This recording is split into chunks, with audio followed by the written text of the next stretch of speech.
I identify as a caregiver in many ways. So I'm a mom of a 2-year-old. I'm a spouse. I'm an aunt to a handful of nieces and nephews. I'm also a proud dog mom. So I've got a 12-year-old Siberian Husky who is snoring pretty loudly over here in the corner. I also identify as a former military spouse. I also view myself as a little bit of a caretaker for my teams. I love that role of caregiver to your teams.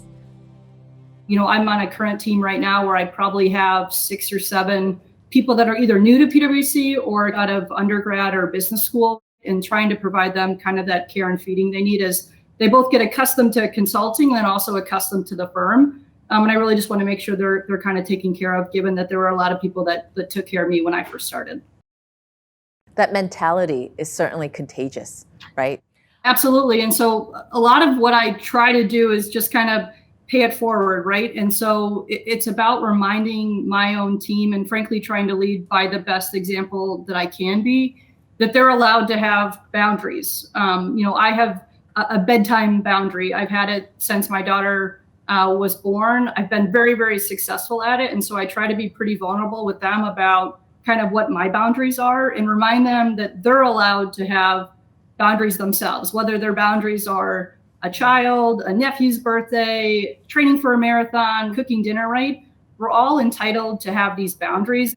And so everyone kind of on my teams has rallied around my boundaries, and I try to rally around theirs, right? And that's how we make it through this messy thing called life sometimes. So you have that mentality, and then others on your team also inherit that. You've heard it from others, and so you are all, we're all in it together.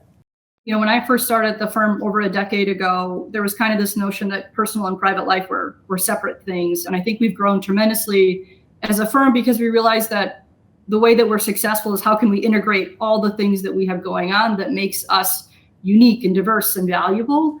5 or 6 years ago, I came to the firm and said I needed to move from the Southwest US to Detroit, Michigan, because my husband accepted a federal job in Detroit. And I was allowed to ask for what I need. I'm trying to replicate that same feeling on my teams so that they ever come to me with something they need. We've certainly seen that there's been a real impact, especially on women. And the virtual option has been one of the ways in which we give our women and our firm, our people, an ability to make work for them.